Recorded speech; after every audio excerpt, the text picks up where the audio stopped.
몇 년 동안 AI 시스템은 텍스트 프롬프트를 비디오로 변환하는 데 놀라울 정도로 능숙해졌습니다. 이러한 모델이 작동하는 핵심에는 물리학과의 깊은 연결이 있습니다. 이미지와 비디오 모델의 이 생성은 확산으로 알려진 과정을 사용하여 작동하며, 이는 입자가 확산될 때 보이는 브라운 운동과 놀랍도록 유사하지만 시간을 거꾸로 돌리고 고차원 공간에서 이루어집니다. 우리가 보게 되겠지만 물리학과의 이 연결은 단순한 호기심 이상의 것입니다. 우리는 물리학에서 실제로 이미지를 생성할 수 있는 알고리즘을 얻을 수 있으며, 이 관점은 이러한 모델이 실제로 어떻게 작동하는지에 대한 훌륭한 직관을 제공합니다. 하지만 이 연결에 대해 깊이 들어가기 전에 실제 확산 모델을 직접 다뤄봅시다. 최고의 모델은 비공개 소스이지만 몇 가지 매력적인 오픈소스 모델이 있습니다.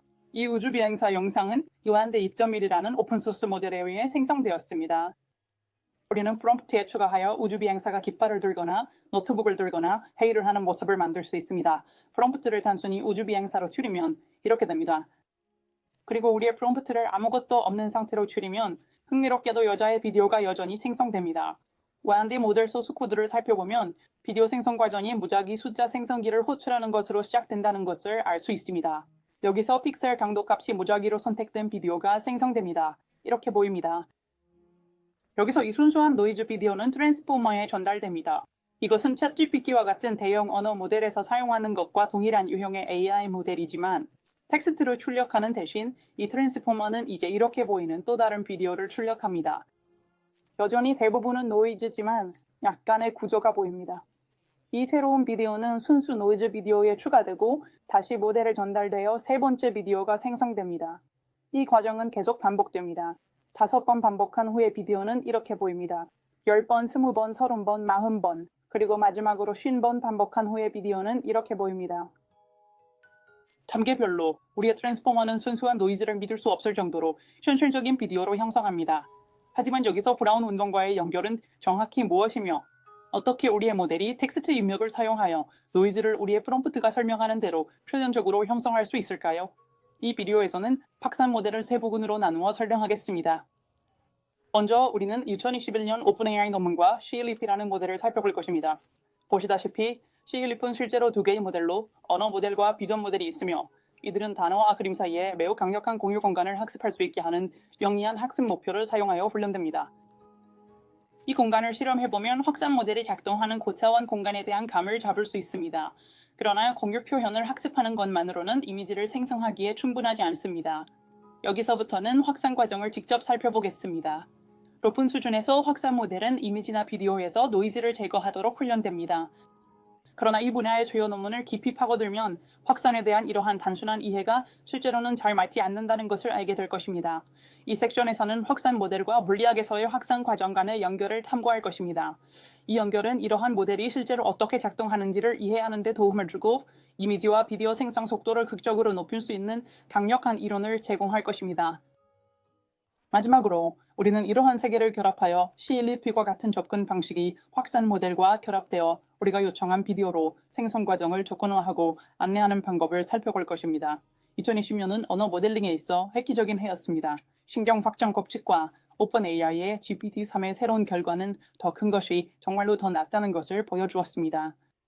거대한 데이터세트로 훈련된 거대한 모델은 작은 모델에는 없는 능력을 가지고 있었습니다. 연구자들이 비슷한 아이디어를 이미지에 적용하는데 오래 걸리지 않았습니다. 2021년 2월 오픈AI의 팀은 인터넷에서 수집한 4억 개의 이미지와 캡션 쌍 데이터세트로 훈련된 시일립이라는 새로운 모델 아키텍처를 발표했습니다. 시일립은 텍스트를 처리하는 모델 하나와 이미지를 처리하는 모델 하나로 구성되어 있습니다. 각 모델의 출력은 길이가 512인 벡터이며 주어진 이미지와 그 캡션의 벡터가 유사해야 한다는 것이 중심 아이디어입니다. 이를 달성하기 위해 오픈AI 팀은 영리한 훈련 방식을 개발했습니다. 이미지 캡션 쌍의 배치를 주면, 예를 들어 우리 배치에는 고양이, 개, 그리고 나의 사진이 포함될 수 있으며 캡션은 고양이의 사진, 개의 사진, 그리고 남자의 사진입니다. 그런 다음 우리는 3개의 이미지를 이미지 모델에, 3개의 캡션을 텍스트 모델에 입력합니다. 이제 우리는 3개의 이미지 벡터와 3개의 텍스트 벡터를 가지고 있으며 일치하는 이미지 캡션 쌍의 벡터가 유사하길 원합니다. 여기서 기발한 아이디어는 모델을 훈련할 때 해당 이미지와 캡션 간의 유사성뿐만 아니라 배치 내 모든 이미지 caption 쌍 간의 유사성을 활용하는 것입니다. 이미지 벡터를 행렬의 열로, 텍스트 벡터를 행으로 배열하면 행렬의 대각선에 있는 벡터 쌍은 일치하는 이미지와 캡션에 해당하고 대각선 밖의 모든 쌍은 일치하지 않는 이미지와 캡션입니다. C립 훈련 목표는 대응하는 이미지 캡션 쌍 간의 유사성을 최대화하면서 비대응 이미지 캡션 쌍 간의 유사성을 최소화하는 것입니다. C립의 C는 대조적이라는 의미로 모델이 일치하는 이미지 캡션 쌍과 일치하지 않는 쌍을 대조하여 학습하기 때문입니다. C립 알고리즘은 코사인 유사성이라는 척도를 사용하여 벡터 간의 유사성을 측정합니다. 지하합적으로 우리는 이러한 벡터 각각이 고차원 공간에서 어떤 방향을 가리키고 있다고 생각할 수 있습니다. 코사인 유사성은 이 공간에서 벡터 간의 각도의 코사인을 측정합니다. 따라서 텍스트와 이미지 벡터가 같은 방향을 가리키면 벡터 간의 각도는 0이 되고 코사인 유사성 점수의 최대값은 1에 도달합니다. 그래서 C립을 구성하는 이미지와 텍스트 모델은 관련된 이미지와 캡션의 정렬을 최대화하고 관련 없는 이미지와 캡션의 정렬을 최소화하도록 훈련됩니다. 공유 벡터 공간에 학습된 기하학, 잠재 공간 또는 임베딩 공간으로 알려진 이 공간은 정말 흥미로운 특성을 가지고 있습니다. 만약 제가 모자를 쓰지 않은 사진과 모자를 쓴 사진 2장을 찍어서 C립 이미지 모델에 입력하면 임베딩 공간에서 2개의 벡터를 얻게 됩니다. 이제 제가 모자를 쓴 벡터에서 모자를 쓰지 않은 벡터를 빼면 임베딩 공간에서 새로운 벡터를 얻습니다. 이제 이 새로운 벡터가 어떤 텍스트에 해당할까요? 수학적으로 모자를 쓴 나와 모자를 쓰지 않은 나의 차이를 보였습니다. 다양한 단어들을 텍스트 인코더에 입력하여 새로 계산된 차이 벡터와 텍스트 벡터 간의 코사인 유사도를 계산함으로써 해당하는 텍스트를 찾을 수 있습니다. 몇백 개의 일반적인 단어 세트를 테스트한 결과 유사도 0.65로 가장 높은 순위에 오른 단어는 모자였고 그 다음은 캡과 헬멧이었습니다. 이는 놀라운 결과입니다. C립의 임베딩 공간에 학습된 디하학은 이미지와 텍스트의 순수한 아이디어나 개념에 대해 수학적으로 조작할 수 있게 해주며 이미지의 내용 차이, 예를 들어 모자가 있는지 없는지를 임베딩 공간의 벡터 간의 실제 거리로 변환합니다. 오픈AI 팀은 C립이 이미지를 이미지 엔코더에 전달하고 그 결과 벡터를 가능한 캡션 세트와 비교하여 각 레이블에 할당할 수 있는 캡션을 하나씩 비교한 후 가장 높은 코사인 유사도를 가진 레이블로 이미지를 분류함으로써 매우 인상적인 이미지 분류 결과를 생성할 수 있음을 보여주었습니다. 그래서 C립 같은 기술은 이미지와 텍스트의 강력한 공유 표현, 일종의 순수한 아이디어의 벡터 공간을 제공합니다. 그러나 우리의 C립 모델은 한 방향으로만 작동합니다. 우리는 이미지와 텍스트를 공유 임베딩 공간으로만 매핑할 수 있습니다. 임베딩 벡터에서 이미지를 생성하거나 텍스트를 생성할 방법이 없습니다. 2020년은 언어 모델링에 있어서만 변혁적인 해가 아니었습니다. GPT-3 논문이 나온 지 몇 주 후 버클리 팀이 Denoising Diffusion Probabilistic Models라는 논문을 발표했는데 현재는 DDPM으로 알려져 있습니다. 이 논문은 순수한 노이즈가 단계별로 현실적인 이미지로 변환되는 확산 과정을 통해 매우 고품질의 이미지를 생성할 수 있음을 처음으로 보여주었습니다. 확산 모델의 핵심 아이디어는 매우 간단합니다. 우리는 훈련 이미지 세트를 가져와 각 이미지의 단계별로 노이즈를 추가하여 이미지가 완전히 파괴될 때까지 진행합니다. 여기서 우리는 이 과정을 역으로 수행하도록 신경망을 훈련시킵니다. 제가 처음 확산 모델에 대해 배웠을 때 모델이 한 번에 한 단계씩 노이즈를 제거하도록 훈련될 것이라고 생각했습니다.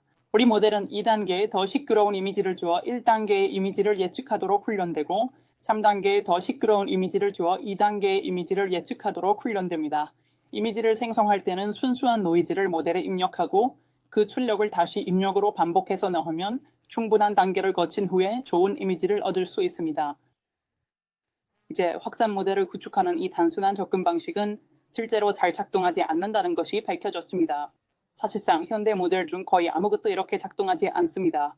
이것들은 버클리 팀의 논문에서 나온 훈련 및 이미지 생성 알고리즘입니다. 표기법이 조금 복잡하지만 이러한 모델을 실제로 작동시키기 위해 필요한 몇 가지 핵심 세부 사항을 추출할 수 있습니다. 첫 번째로 놀라웠던 점은 팀이 이미지에 무작위 노이즈를 추가한 것이 훈련 중뿐만 아니라 이미지 생성 중에도 있었다는 것입니다. 알고리즘이는 새로운 이미지를 생성할 때 각 단계에서 우리의 신경망에 덜 노이즈가 있는 이미지를 예측한 후 이 이미지를 다시 모델에 입력하기 전에 무작위 노이즈를 추가해야 한다고 알려줍니다. 이 추가된 노이즈는 실제로 많은 영향을 미칩니다. 인기 있는 확산 모델인 스테이블 디퓨전 툴을 사용하고 버클리 팀의 이미지 생성 접근 방식인 DDPM 샘플링을 사용하면 정말 멋진 이미지를 얻을 수 있습니다. 모델에 이 프롬프트를 입력했을 때 얻은 이미지가 여기 있습니다. 사막에 있는 나무를 요청합니다. 이제 생성 과정의 각 단계에서 노이즈를 추가하는 코드 줄을 제거하면 작고 슬프고 흐릿한 나무가 됩니다. 이미지를 생성할 때 무작위 노이즈를 추가하는 것이 어떻게 더 나은 품질의 더 선명한 이미지를 만들어내는 걸까요? 버클리 팀의 접근 방식을 접했을 때 놀랐던 두 번째 점은 팀이 노이즈 추가 과정의 단일 단계를 역으로 훈련하지 않았다는 것이었습니다. 대신 팀은 초기에 깨끗한 이미지를 X제공이라고 부르고 이미지에 스케일된 랜덤 노이즈를 추가하여 이를 엡실론이라고 부릅니다. 여기서 모델을 훈련시켜 원본 이미지에 추가된 총 노이즈를 예측하도록 합니다. 그래서 팀은 모델에게 모든 중간 단계를 건너뛰고 원본 이미지에 대한 예측을 하도록 요청하고 있습니다. 습관적으로 이 학습 과제는 단순히 시끄러운 이미지를 약간 덜 시끄럽게 만드는 것을 배우는 것보다 훨씬 더 어려워 보입니다. 버클리 팀의 논문과 접근 방식은 확선을 주목받게 한 획기적인 결과였습니다. 왜 이미지를 생성하고 모델을 이렇게 훈련할 때 무작위 노이즈를 추가하는 것이 그렇게 잘 작동할까요? DDPM 논문은 이러한 알고리즘에 도달하기 위해 상당히 복잡한 이론을 활용합니다. 이론을 더 깊이 파고들고 싶다면 설명란에 훌륭한 튜토리얼 링크를 포함하겠습니다. 다행히도 확산 모델이 실제로 배우고 있는 것을 이해하는 다른 방법이 있는데 이는 시각적이고 직관적인 감각을 얻는 데 사용할 수 있습니다. DDPM 알고리즘이 잘 작동하는 이유에 대한 것입니다. 핵심은 확산 모델을 시간에 따라 변하는 벡터 필드를 학습하는 것으로 생각하는 것입니다. 이 관점은 또한 최근에 매우 인기를 끌고 있는 흐름 기반 모델이라고 불리는 보다 일반적인 접근 방식으로 이어집니다. 확산 모델이 시간에 따라 변하는 벡터 필드를 어떻게 학습하는지 보기 위해 우리의 학습 문제를 잠시 단순화해 봅시다. 이미지를 생각하는 한 가지 방법은 각 픽셀의 강도 값이 각 차원에서 점의 위치를 제어하는 9차원 공간의 한 점이라는 것입니다. 만약 우리의 이미지 크기를 두 개의 픽셀로 줄인다면 첫 번째 픽셀의 픽셀 강도 값을 3포도의 X축에, 두 번째 픽셀의 픽셀 강도를 Y축에 표시하여 이미지의 분포를 시각화할 수 있습니다. 따라서 첫 번째 픽셀이 검정색이고 두 번째 픽셀이 흰색인 이미지는 3포도에서 X는 0, Y는 1에 나타나고 모든 픽셀이 흰색인 이미지는 그리고 계속해서 이제 실제 이미지는 이 고차원 공간에서 매우 특정한 구조를 가지고 있습니다. 우리의 확산 모델이 학습할 수 있도록 낮은 2차원 공간에서 우리의 점들에 대한 구조를 만들어 봅시다. 우리가 선택하는 정확한 구조는 이 시점에서는 그다지 중요하지 않습니다. 이렇게 나선형 모양으로 시작해 봅시다. 이미지에 점점 더 많은 노이즈를 추가하고 이 과정을 역으로 수행하도록 신경망을 훈련시키는 확산 모델의 핵심 아이디어는 우리의 2차원 장난감 데이터 관점에서 매우 흥미로워 보입니다. 이미지에 무작위 노이즈를 추가할 때 우리는 각 픽셀의 값을 무작위 양으로 변경하고 있는 것입니다. 우리의 장난감 2D 데이터셋에서 점의 좌표가 그 이미지의 픽셀 강도 값에 해당할 때 무작위 노이즈를 추가하는 것은 무작위로 선택된 방향으로 한 걸음 나아가는 것과 같습니다. 이미지에 점점 더 많은 노이즈를 추가할수록 우리의 점은 무작위로 이동하게 됩니다. 이 과정은 물리학에서 확산 과정을 유도하는 브라운 운동과 동일하며 확산 모델이 그 이름을 얻는 것입니다. 여기서부터는 우리가 확산 모델에게 요구하는 것이 꽤 놀랍습니다. 우리 모델은 데이터셋의 다양한 시작점에서 여러 다른 랜덤 워크를 보게 될 것이며 우리는 모델에게 시계를 거꾸로 돌려서 랜덤한 위치에서 시작하여 데이터셋의 원래 구조를 복원하면서 이러한 확산 과정을 역으로 수행하도록 학습하여 이미지에서 노이즈를 제거하도록 요구하고 있습니다. 우리 모델이 이러한 랜덤 워크를 어떻게 역으로 학습할 수 있을까요? 100단계 랜덤 워크의 끝에 있는 특정 지점을 고려할 때 이미지의 노이즈를 한 번에 한 단계씩 제거하도록 모델에 요청하는 우리의 순진한 확산 모델링 접근 방식에서는 이는 워크의 마지막 100번째 지점의 좌표를 모델에 제공하고 모델에게 가점 9번째 단계의 지점 좌표를 예측하도록 요청하는 것과 같습니다. 비록 우리의 100번째 단계의 방향이 무작위로 선택되지만 여기서 우리 모델이 학습할 수 있는 어떤 신호가 있을 것입니다. 충분한 학습 포인트가 주어지면 많은 확산 경로가 이 근처를 지나갈 것으로 예상되며 평균적으로 우리의 포인트는 시작 나선으로부터 멀어질 것입니다. 그래서 우리 모델은 나선으로 다시 향하는 것을 배울 수 있습니다. 이제 버클리 팀의 훈련 목표가 왜 그렇게 잘 작동하는지 알 수 있습니다. 이미지를 한 번에 한 단계씩 노이즈를 제거하도록 모델을 훈련시키는 대신 이는 100번째 단계가 주어졌을 때 50번째 단계의 좌표를 예측하는 것에 해당합니다. 대신 팀은 모델이 전체 경로에 걸쳐 추가된 총 노이즈를 예측하도록 훈련했습니다. 우리의 그래프에서 이것은 100번째 단계에서 원래 시작점으로 되돌아가는 벡터입니다. 우리의 경로의 마지막 단계에서 추가된 노이즈를 예측하는 것을 배우는 것이 수학적으로 전체 추가된 노이즈를 예측하는 것과 동일하다는 것을 증명할 수 있습니다.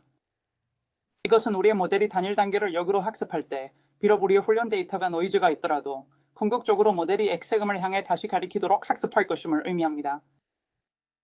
대신에 모델을 X점을 가리키는 벡터를 직접 예측하도록 훈련함으로써 우리는 훈련 예제의 분산을 크게 줄이고 기본 학습 목표를 실제로 변경하지 않고도 모델이 훨씬 더 효율적으로 학습할 수 있게 합니다. 그래서 우리 공간의 각 지점에 대해 우리 모델은 원래 데이터 분포로 되돌아가는 방향을 학습합니다. 이것은 점수 함수라고도 하며 여기서 직관은 점수 함수가 더 가능성이 높고 덜 노이즈가 있는 데이터로 우리를 안내한다는 것입니다. 이제 실제로는 이러한 학습된 방향은 원래 데이터에 얼마나 많은 노이즈를 추가하느냐에 크게 의존합니다. 100단계 후에는 대부분의 점들이 시작점에서 멀리 떨어져 있으므로 우리 모델은 이 점들을 나선형의 일반적인 방향으로 되돌리는 것을 학습합니다. 그러나 만약 우리가 단지 하나의 확산 단계 후에 예제들로 모델을 훈련한다면 나선의 세밀한 구조를 가리키는 훨씬 더 미묘한 벡터 필드를 얻게 됩니다. 이 문제에 대한 영리한 해결책이 있습니다.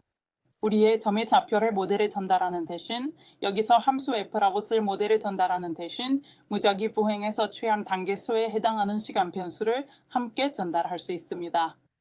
만약 우리가 100번째 단계에서 t를 1로 설정한다면 골프나 9번째 단계에서는 t가 0.99가 될 것입니다. 이렇게 시간에 따라 모델을 조건화하는 것은 실제로 필수적이며 ti의 값이 클 때는 대략적인 벡터 필드를 t가 0에 가까워질 때는 매우 정교한 구조를 학습할 수 있게 합니다. 훈련 후 우리는 모델의 시간 변화를 관찰할 수 있습니다. t가 0근사에 가까워질 때 정말 흥미로운 행동을 볼 수 있습니다. 우리 학습된 벡터 필드는 나선의 중심을 향하던 것에서 나선 자체를 향하도록 갑자기 전환됩니다. 마치 상전이처럼 느껴집니다. 이제 DBPM 논문의 마지막 미스터리를 해결할 수 있는 좋은 위치에 있습니다. 이미지를 생성하는 각 단계에서 무작위 노이즈를 추가하는 것이 어떻게 더 나은 품질의 더 선명한 이미지를 만들어내는 걸까요? DBPM 이미지 생성 알고리즘에 의해 안내되는 단일점의 경로를 따라가 봅시다. 우리의 2차원 데이터셋에서 이미지를 생성하는 것은 무작위 위치에서 시작하여 나선형으로 돌아가는 것과 같습니다. θ -1.6이고 y가 1.8인 임의로 선택된 위치에서 시작하여 우리 모델의 벡터 필드는 나선을 향해 우리를 안내합니다. DBPM 알고리즘을 따라 모델이 반환한 방향으로 작은 걸음을 내딛고 스케일된 랜덤 노이즈를 추가하여 우리의 점을 랜덤한 방향으로 이동시킵니다. 확산 모델에 의해 주도된 걸음은 파란색으로, 랜덤한 걸음은 회색으로 색칠할 것입니다. 무작위 단계의 크기가 커 보일 수 있지만 DDPM 알고리즘을 따르면 진행하면서 무작위 단계의 크기는 줄어들 것입니다. 이 과정을 64단계 반복하면 학습된 벡터 필드의 변화와 무작위 노이즈 단계로 인해 입자가 꽤 많이 이동하지만 결국 나선형에 잘 도달하게 됩니다. 이 과정을 256개의 점으로 이루어진 점 구름에 반복하면 우리의 역확산 과정은 처음에는 완전한 혼돈처럼 보이지만 대부분의 점이 나선에 잘 도달하면서 수렴합니다. 이제 노이즈 추가 단계를 제거하면 어떻게 될까요? 무작위 노이즈 단계 없이 역확산 과정을 다시 실행하면 모든 점이 빠르게 나선의 중심으로 이동한 후 나선의 내부 가장자리로 향합니다. 이 결과는 우리가 이전에 무작위 노이즈 단계를 제거했을 때 왜 슬프고 흐릿한 나무를 보았는지 이해하는 데 도움이 될 수 있습니다. 노이즈 단계를 포함했을 때처럼 전체 나선형 분포를 포착하는 대신 생성된 모든 점들이 나선형의 중심 또는 평균에 가깝게 끝납니다. 이미지 공간에서 평균은 흐릿하게 보입니다.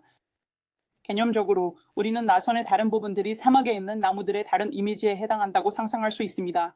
그리고 생성 과정에서 무작위 노이즈 단계를 제거하면 생성된 이미지들이 이러한 이미지들의 중심이나 평균에 위치하게 되어 흐릿한 혼란처럼 보입니다. 이제 우리의 장난감 데이터셋과 고차원 이미지 데이터셋 간의 비율가 여기서 약간 무너진다는 점에 주목하세요. 우리의 나선의 모든 점이 현실적인 이미지에 해당한다면 생성된 점들이 여전히 2차원 나선에 위치하게 되므로 이러한 생성된 점들이 여전히 실제 이미지처럼 보일 것으로 예상할 수 있지만 우리가 원하는 것보다 다양성은 적을 것입니다. 그러나 이미지의 고차원 공간에서는 우리의 이미지 생성 과정이 현실적인 이미지의 다양체에 도달하지 못하는 것처럼 보이며 그 결과 흐릿하고 비현실적인 이미지가 생성됩니다. 이 평균에 대한 예측은 우연이 아닙니다. 수학적으로 우리 모델이 입력 지점과 확산 과정의 시간에 따라 데이터셋의 평균을 가리키도록 학습한다는 것을 보여줄 수 있습니다. 이 결과에 도달하는 한 가지 방법은 우리가 전진 과정에서 추가하는 노이즈가 가우시안임을 보여주는 것입니다. 충분히 작은 단계 크기에서는 우리의 역방향 과정도 가우시안 분포를 따르게 되며 여기서 우리의 모델은 실제로 이 분포의 평균을 학습합니다. 우리 모델이 정규 분포의 평균만 예측하기 때문에 실제로 이 분포에서 샘플링하려면 모델이 예측한 값의 평균이 0인 가우시안 노이즈를 추가해야 합니다. 이는 DDPM 이미지 생성 과정에서 각 단계 후에 무작위 노이즈를 추가할 때 정확히 수행하는 것입니다. 우리는 T다1에 가까워지고 훈련 지점이 나선에서 멀리 떨어져 있을 때 역확산 과정 초기에 이 평균 학습 행동을 가장 명확하게 볼 수 있습니다. 우리 모델이 학습한 벡터 필드는 데이터셋의 중심 또는 평균을 향합니다. 따라서 이미지 생성 중 무작위 노이즈를 추가하는 것은 이론적으로 잘 맞아떨어지며 실제로는 모든 지점이 데이터셋의 중심 또는 평균 근처에 위치하는 것을 방지합니다. DDPM 논문은 확산 모델을 이미지 생성에 실현 가능한 방법으로 주목받게 했지만 확산 접근법은 즉시 널리 채택되지는 않았습니다. 당시 DDPM 접근법의 주요 문제는 고품질 이미지를 생성하기 위해 많은 단계가 필요했으며 각 단계마다 잠재적으로 매우 큰 신경망을 완전히 통과해야 했기 때문에 높은 계산 요구가 있었습니다. 몇 달 후 스탠포드와 구글 팀의 두 논문은 생성 과정에서 실제로 무작위 노이즈를 추가하지 않고도 고품질 이미지를 생성하는 것이 놀랍도록 가능하다는 것을 보여주며 필요한 단계 수를 크게 줄였습니다. 우리가 살펴본 DDPM 이미지 생성 과정은 확률 미분 방정식으로 알려진 특별한 유형의 미분 방정식을 사용하여 표현할 수 있습니다. 첫 번째 항은 모델의 벡터 필드에 의해 구동되는 점의 움직임을 나타내고 두 번째 항은 점의 무작위 움직임을 나타냅니다. 이 항들을 함께 더하면 각 단계에서 우리의 점의 전체적인 움직임 dx를 얻습니다. 여기서부터 모든 점의 분포가 시간이 지남에 따라 어떻게 변화하는지를 고려할 수 있으며 각 점의 움직임은 이 확률 미분 방정식에 의해 지배됩니다. 이 문제는 물리학에서 잘 연구되었습니다. 통계 역학의 중요한 결과로 알려진 포커 플랑크 방정식을 사용하여 구글 브레인 팀은 이번에는 무작위 요소가 없는 일반 미분 방정식이 우리의 확률 미분 방정식과 동일한 최종 분포를 결과로 낸다는 것을 보여주었습니다. 이 결과는 중간에 무작위 단계를 거치지 않고도 모델이 학습한 벡터 필드를 사용하여 이미지를 생성하는 새로운 알고리즘을 제공합니다. 정확히 어떻게 우리의 일반 미분 방정식이 이미지 생성 알고리즘에 매칭되는지는 약간 기술적입니다. 설명란에 튜토리얼 링크를 남기겠습니다. 여기서 중요한 결과는 우리가 DDPM 이미지 생성 과정과 매우 유사한 것을 얻게 되지만 각 단계에서 무작위 노이즈 추가 없이 새로운 단계 크기 조정이 있다는 점입니다. 이 접근 방식은 일반적으로 DDIM으로 알려져 있습니다. 단계 크기의 조정, 특히 역확산 과정에서 이러한 단계 크기가 어떻게 변하는지는 실제로 매우 중요합니다. 이전에 DDPM 생성 알고리즘에서 무작위 노이즈 단계를 제거했을 때 모든 점이 데이터의 평균 근처에 위치하게 되어 생성된 이미지에서 흐릿한 결과를 보았습니다. 우리의 DDIM 접근 방식으로 전환하면 단계 크기의 스케일링이 더 작아져서 우리의 궤적이 벡터 필드의 등고선을 더 잘 따라가고 올바른 나선형 분포에 잘 도달할 수 있습니다. 그리고 사막의 나무 예제에 DDIM 알고리즘을 적용하면 이제 좋은 결과를 생성할 수 있습니다.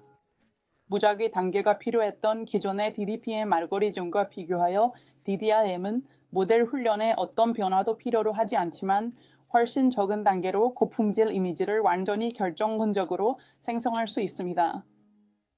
이 이론은 개별 이미지나 나선의 점들이 동일하다고 말하지 않지만 확률적 DDPM 알고리즘을 사용하든 결정론적 DDIM 알고리즘을 사용하든 최종점이나 이미지의 분포가 동일하다고 말합니다. 우리가 이전에 본 마법봉 모델은 DDIM의 일반화인 흐름 매칭을 사용합니다. 2021년 초까지 확산 모델이 고품질 이미지를 생성할 수 있다는 것이 분명해졌습니다. 그리고 DDIM과 같은 이미지 생성 방법 덕분에 막대한 양의 컴퓨팅을 사용하지 않고도 이러한 이미지를 생성할 수 있었습니다. 그러나 텍스트 프롬프트를 사용하여 확산 과정을 조정하는 우리의 능력은 여전히 매우 제한적이었습니다.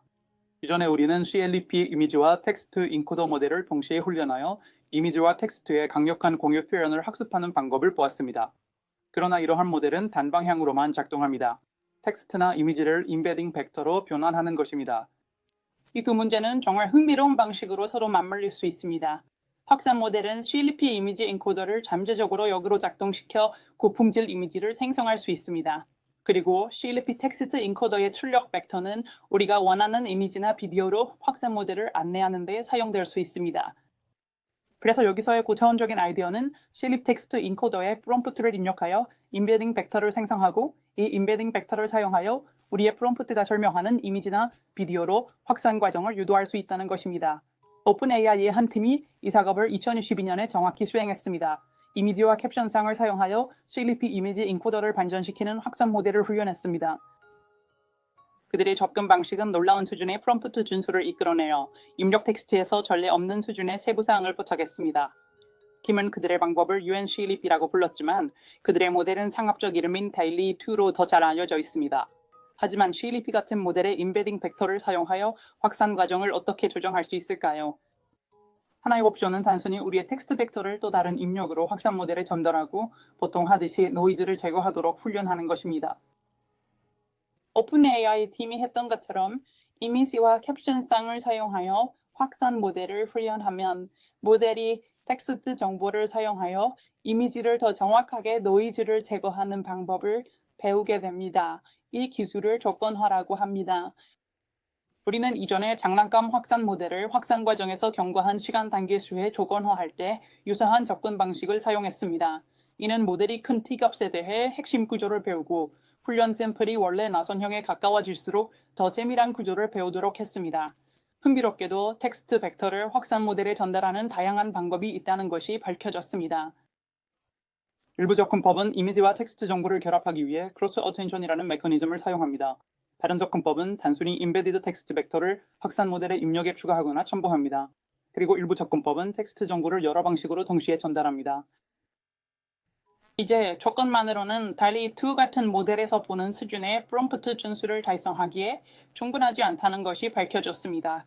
우리가 실험해온 사막의 나무 예시에서 모델을 텍스트 입력으로만 조건화하면 모델은 더 이상 우리가 요청한 모든 것을 제공하지 않습니다. 그림자와 사막은 없지만 나무는 없습니다. 스테이블 디퓨전은 DALL·E2와 비슷한 시기에 하이델베르크 대학교 팀에 의해 개발되었으며 비슷한 방식으로 작동하지만 오픈소스입니다. 우리의 확산 모델을 효과적으로 조정하기 위해 필요한 또 다른 강력한 아이디어가 있습니다. 이 아이디어를 실제로 보기 위해 마지막으로 우리의 장난감 데이터셋으로 돌아갈 수 있습니다. 우리의 전체 나선이 현실적인 이미지에 해당한다면 나선의 다른 부분은 다른 유형의 이미지에 해당할 수 있습니다. 이 안쪽 부분이 사람들의 이미지라고 하고 이 중간 부분은 개의 이미지, 그리고 이 바깥쪽 부분은 다양한 고양이 이미지라고 합시다. 이제 우리가 이전에 훈련했던 동일한 확산 모델을 훈련해 봅시다. 하지만 시작 좌표와 확산 과정의 시간 외에도 점의 클래스인 사람, 고양이 또는 개를 추가로 입력할 것입니다. 이 추가 신호는 각 점의 클래스에 따라 모델이 나선형의 올바른 섹션으로 점을 유도할 수 있게 해줍니다. 각 지점에 사람, 개, 고양이 레이블을 할당한 후 생성 과정을 실행하면 데이터셋의 전체 구조를 복원할 수 있지만 적합도가 좋지 않고 여기서 사람과 개 이미지 간의 혼란이 일부 보입니다. 여기서 문제 일부는 우리가 모델에게 현실적인 이미지의 전체 나선과 나선 위의 특정 클래스들을 동시에 가리키도록 학습시키고 있다는 것입니다. 예를 들어 이 고양이 포인트를 고려해보면 처음에는 나선의 중심을 향해 시작합니다. 그리고 클래스 조건 벡터 필드가 나선의 고양이 영역을 가리키도록 이동하면서 우리의 포인트는 나선의 이 부분으로 이동하지만 완전히 도달하지는 못합니다. 전체 나선을 일반적으로 맞추는 모델링 작업이 특정 클래스 방향으로 포인트를 이동시키는 모델의 능력을 압도했습니다. 이제 이 두 가지 요소를 분리하고 심지어 제어할 수 있는 방법이 있을까요? 놀랍게도 우리는 할 수 있습니다. 그 비결은 특정 클래스에 훈련되지 않은 무조건 모델과 특정 클래스의 조건화된 모델 간의 차이를 활용하는 것입니다. 우리는 두 개의 별도 모델을 훈련시킴으로써 일을 할 수 있지만 실제로는 훈련 예제의 일부에서 클래스 정보를 생략하는 것이 더 효율적입니다. 이제 우리는 모델의 클래스나 텍스트 정보를 전혀 입력하지 않고 특정 클래스가 아닌 일반적으로 데이터를 가리키는 벡터 필드를 얻을 수 있는 옵션이 있습니다. 이 두 벡터 필드를 함께 시각화할 수 있습니다. 여기서 회색 벡터는 클래스 정보를 입력하지 않았을 때의 확산 모델 지점을 보여주고 노란색 벡터는 모델이 고양이 클래스에 조건화되었을 때를 보여줍니다. 우리의 훈련 데이터가 나선에서 멀리 떨어져 있을 때 확산 시간 변수가 큰 값일 경우 두 벡터 필드는 기본적으로 같은 방향, 즉 나선의 평균을 향해 대략적으로 가리킵니다. 그러나 시간이 0에 가까워지면 벡터 필드는 갈라지며 고양이 조건 벡터 필드는 나선의 바깥쪽 고양이 부분을 더 많이 가리킵니다. 이제 이 두 개의 별도 방향을 가지고 원하는 클래스 방향으로 더 밀어낼 수 있습니다. 구체적으로 노란색 클래스 조건 벡터에서 회색 비조건 벡터를 뺍니다. 그러면 비조건 벡터의 끝에서 조건 벡터의 끝으로 향하는 새로운 벡터가 생깁니다. 여기서의 아이디어는 이 방향이 일반적으로 데이터 쪽을 가리키는 방향을 제거한 후 고양이 예제 쪽을 더 가리켜야 한다는 것입니다. 이제 이 방향을 스케일링 팩터 알파로 곱하여 증폭하고 원래 조건부 노란색 벡터를 이 새로운 방향을 가리키는 벡터로 대체할 수 있습니다. 이전에 나선형에 완전히 도달하지 못했던 같은 고양이 지점의 궤적을 따라가 봅시다. 확산 시간 변수를 되돌리고 같은 시작 위치에서 새로운 녹색 지점을 시작하겠습니다. 새로운 녹색 벡터를 사용하여 확산 과정을 안내하면 원래의 노란색 벡터 대신에 나선의 중심을 향하는 회색 화살표와 나선의 고양이 부분을 향해 다시 시작하는 노란색 벡터 사이의 차이가 증폭되어 우리의 점이 나선에 잘 위치하도록 안내합니다. 이 접근법은 분류기 없는 안내라고 불립니다. 새로운 녹색 벡터를 사용하여 고양이 포인트 세트를 안내하면 이 클래스에 대해 나선형에 잘 맞는 것을 볼 수 있습니다. 개 클래스로 전환하면 무조건적인 회색 벡터 필드는 동일하게 유지되지만 자주색으로 표시된 개조건 모델 출력은 이제 나선형의 개 부분을 더 가리킵니다. 그리고 가이던스를 추가하면 이 학습된 방향이 증폭됩니다. 우리의 안내 벡터를 사용하고 생성 과정을 실행하면 개 포인트에 잘 맞는 것을 볼 수 있습니다. 마지막으로 사람 예제를 위한 세 번째 벡터 필드를 얻으면 다시 나선형으로 잘 수렴하는 결과를 얻습니다. 분류기 없는 가이던스는 놀라울 정도로 잘 작동하며 많은 현대 이미지 및 비디오 생성 모델의 필수적인 부분이 되었습니다. 이전에 우리는 안정적인 확산 모델만 조건을 걸었을 때 이미지의 사막과 그림자는 있었지만 우리가 프롬프트에서 요청한 나무는 없다는 것을 보았습니다. 이 모델에 분류기 없는 가이던스를 추가하면 가이던스 스케일 알파가 약 이 정도에 도달했을 때 이미지에서 작은 나무가 실제로 보이기 시작하고 스케일링 팩터 알파를 증가시키면 나무의 크기와 세부 사항이 개선됩니다. 이것이 이렇게 잘 작동한다는 사실이 놀랍습니다. 우리는 안내를 사용하여 안정적인 확산 모델의 벡터 필드를 우리의 프롬프트 방향으로 더 맞추면 이미지에서 나무가 크기와 세부 사항에서 실제로 성장합니다. 우리의 완비디오 생성 모델은 이 안내 접근 방식을 한 단계 더 발전시킵니다. 텍스트 입력이 없는 비조건부 모델의 출력을 빼는 대신 완팀은 네거티브 프롬프트로 알려진 방법을 사용합니다. 여기서 그들은 비디오에 원하지 않는 모든 특징을 구체적으로 작성하고 그런 다음 모델의 조건부 출력에서 결과 벡터를 빼고 그 결과를 증폭하여 확산 과정을 이러한 원치 않는 특징에서 멀어지게 합니다. 그들의 표준 부정 프롬프트는 흥미롭습니다. 추가 손가락이나 뒤로 걷기 같은 특징을 포함하고 있으며 재미있게도 실제로 중국어로 텍스트 인코더에 입력됩니다. 여기 우리가 이전에 사용한 우주 비행사가 말을 타고 있는 프롬프트를 사용하여 생성된 비디오가 있습니다. 하지만 부정 프롬프트는 사용하지 않았습니다. 장면의 부분들이 만화처럼 변하고 더 이상 잘 맞지 않는 것을 보는 것이 정말 흥미롭습니다.